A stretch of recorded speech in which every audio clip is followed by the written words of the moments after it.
नमस्कार साथियों, स्वागत है आप सभी का आपके अपने YouTube channel Dhanraj shorthand academy steno classes में। दोस्तों, आज का हमारा डिक्टेशन है राजस्थान पत्रिका संपादकीय म्यांमार में फिर सैन्य शासन के मायने। जयपुर, दिनांक 3 फरवरी 2021। गति 80 शब्द प्रति मिनट। सो स्टार्ट करें डिक्टेशन 5 सेकंड बाद।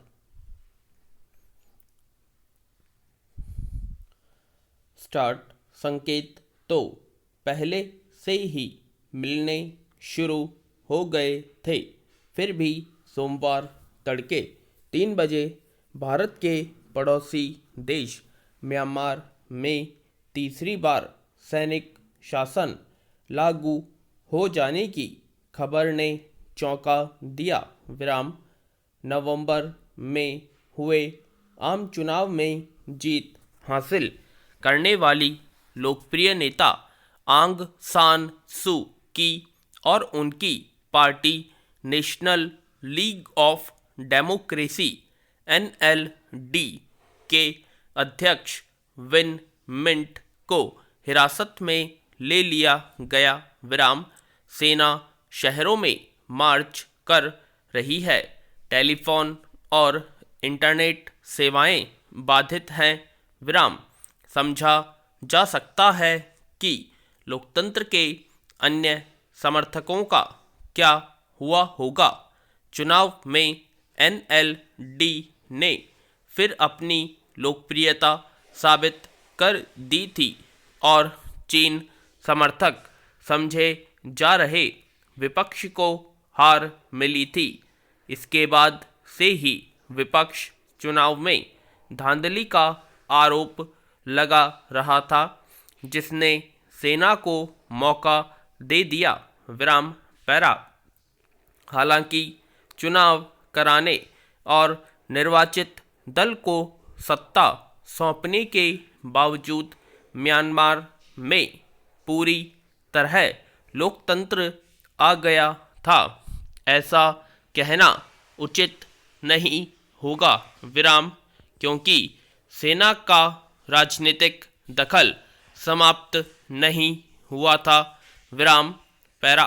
सेना ने संविधान में ऐसे संशोधन करा लिए हैं जिससे संसद की 25% सीटों पर उसका आरक्षण है। इस व्यवस्था को बदलने के लिए भी वहाँ की संसद में 75% सदस्यों की सहमति जरूरी होगी। विराम। न सिर्फ विदेश मामलों में बल्कि घरेलू मुद्दों पर भी सेना का हस्तक्षेप बरकरार है। विराम। इसके बावजूद सू की लगातार बढ़ती लोकप्रियता के कारण सेना प्रमुख मिन आंग लाइंग पूरी तरह आश्वस्त नहीं थे। विराम।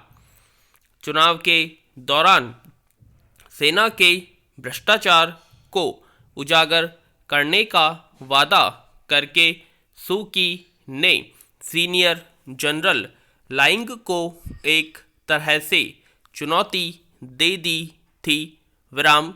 नतीजा यह हुआ कि चुनाव के बाद सेना सुप्रीम कोर्ट में राष्ट्रपति और चुनाव आयुक्त के खिलाफ धांधली की शिकायत दर्ज करा चुकी है। विराम।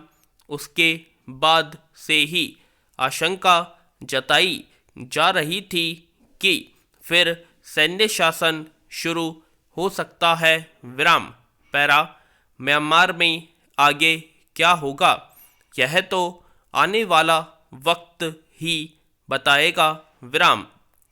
लेकिन इतना तय है कि सू की को अंतर्राष्ट्रीय बिरादरी का पहले जैसा समर्थन शायद ही हासिल हो पाए।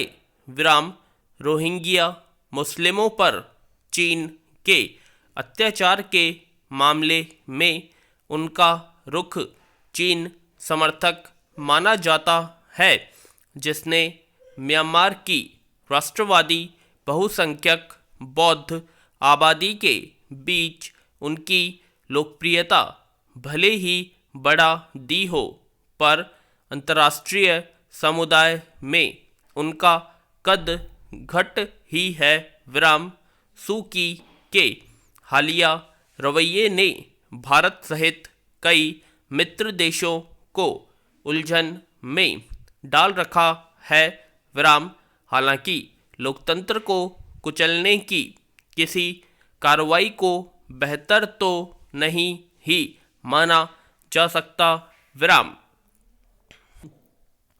आशा करते हैं आप सभी को ये डिक्टेशन पसंद आई होगी, तो प्लीज़ कमेंट बॉक्स में कमेंट करें।